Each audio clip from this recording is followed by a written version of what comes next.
8वीं के बाद लड़कियां कई बार पढ़ाई छोड़ देती थीं, लेकिन अब 25,000 की एकमुश्त प्रोत्साहन राशि की उम्मीद में माँ बाप बच्चियों को कॉलेज या दूसरे कोर्स में दाखिला दिला रहे हैं। फिर ये भी है कि इन 13 वर्षों में करीब 1 करोड़ बच्चियों को इस योजना का फायदा मिला। राज्य में सत्तारूढ़ पार्टी बदलने से अब इस योजना का नाम कन्याश्री से बदलकर कन्या रत्न करने की चर्चा है। लेकिन उससे क्या फर्क पड़ता है? नमस्ते, मैं हूं तृप्ति सोनी। छत्तीसगढ़ अखबार का आज का संपादकीय आपको पढ़कर सुनाने आई हूं। आप संपादकीय पढ़ भी सकते हैं www.dailychhattisgarh.com पर। फिलहाल तो आज का संपादकीय सुनिए, जिसे हमारे संपादक सुनील कुमार ने लिखा है। पश्चिम बंगाल में एक दशक से पहले बच्चियों को पढ़ाई में आगे बढ़ाने के लिए और बाल विवाह को रोकने के लिए कन्याश्री योजना शुरू की गई थी, जिसके असर के आंकड़े अब सामने आए हैं। इस योजना में 8वीं से 12वीं तक पढ़ने वाली लड़कियों को 1,000 रुपए की सालाना मदद मिलती थी और स्कूल के बाद कॉलेज या किसी दूसरे कोर्स में जाने पर एक बार 25,000 रुपए की एकमुश्त राशि दी जाती थी। अभी भी जारी इस योजना में 2 अनिवार्य शर्तें रहती थीं। एक तो लड़की का अविवाहित रहना और दूसरा किसी मान्यता प्राप्त संस्थान में पढ़ाई या प्रशिक्षण जारी रखना। 2013 से शुरू इस योजना के असर के जो आंकड़े अभी सामने आए हैं, वे बताते हैं कि 2011-12 तक 5वीं के पहले पढ़ाई छोड़ देने वाली लड़कियां 4.75% थीं। ये अब 0% हो गई हैं।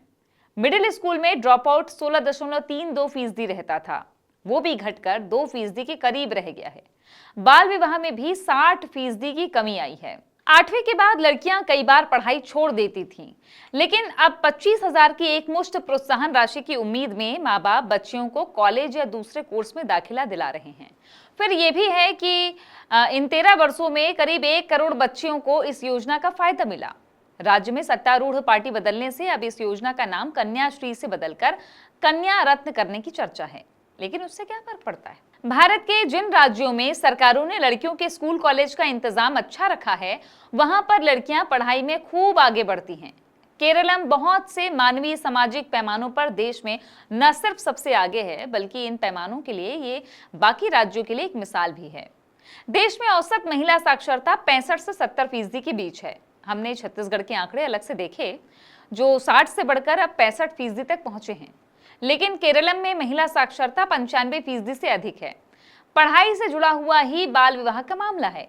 बीते 1-1.5 दशक में छत्तीसगढ़ में लड़कियों के 18 से कम उम्र में शादी के मामले 21% से घटकर 12% पर आ गए हैं, जबकि इसका राष्ट्रीय औसत 23.3% है। इस मामले में छत्तीसगढ़ राष्ट्रीय औसत से आधे पर आ चुका है, जो कि एक शानदार प्रदर्शन है। लेकिन लड़कियों की पढ़ाई और शादी से जुड़ा हुआ एक दूसरा मामला उनकी सेहत का भी है। छत्तीसगढ़ में 15 से 49 साल की करीब 61% लड़कियां और महिलाएं खून की कमी, एनीमिया के शिकार हैं और यह आंकड़ा राष्ट्रीय औसत 57% से कुछ अधिक है। एनीमिक लड़कियां भी पढ़ाई या खेलकूद में पीछे रह जाती हैं। लेकिन हम आंकड़ों से परे कुछ दूसरी बात करें तो देश भर में जगह जगह लड़कियों की पढ़ाई छोड़ने की एक बड़ी वजह उनके लिए शौचालय, पानी और सैनिटरी पैड ठिकाने लगाने का इंतजाम न होना है।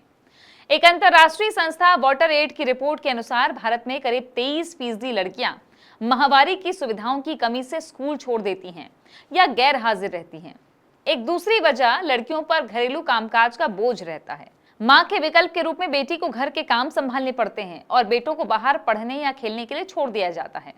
बहुत से परिवारों में जहां किसी एक बच्चे को पढ़ाने की स्थिति रहती है, वहां बेटे को पहले मौका मिलता है। ऐसी वजहों से भी लड़कियों का स्कूल छूटता है।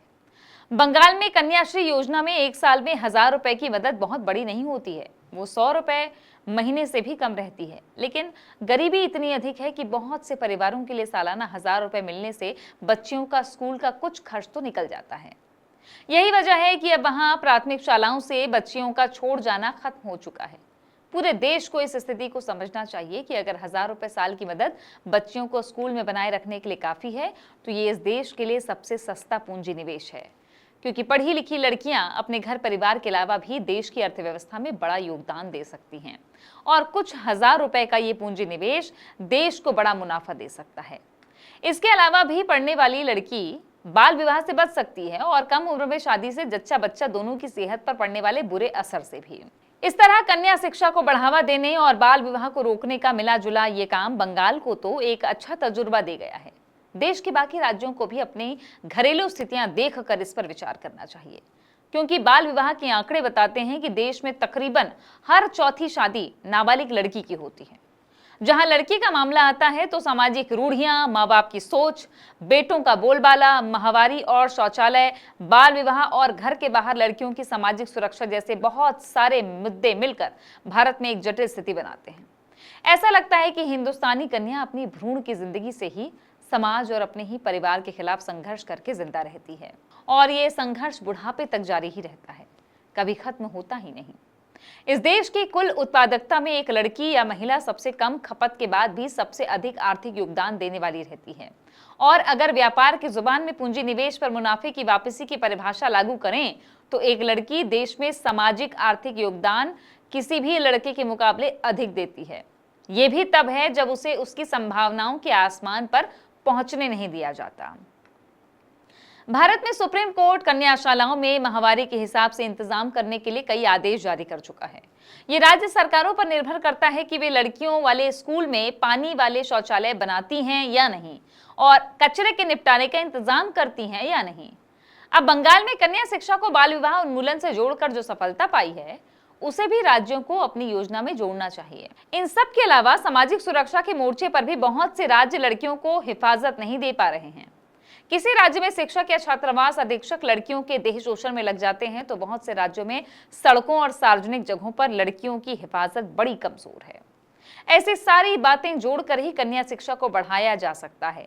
एक पढ़ी लिखी या ट्रेनिंग पाई हुई, आर्थिक आत्मनिर्भर और आत्मविश्वास से भरी हुई महिला बाकी देश को भी सुरक्षित बना सकती है। देश की आर्थिक स्थिति आधी आबादी को उपेक्षित रखते हुए कभी भी अपनी पूरी संभावनाओं को नहीं छू सकती।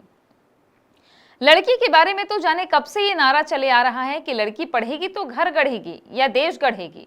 देश के औसत से नीचे प्रदर्शन वाले राज्यों को केरलम और पश्चिम बंगाल जैसे राज्यों से सीखने की जरूरत है। लोकतंत्र में दूसरों से सीखकर अपनों का भला करना शर्मिंदगी की बात नहीं रहनी चाहिए। तो ये था आज का संपादकीय। आप खबरों से अपडेट रह सकते हैं www.dailychhattisgarh.com पर।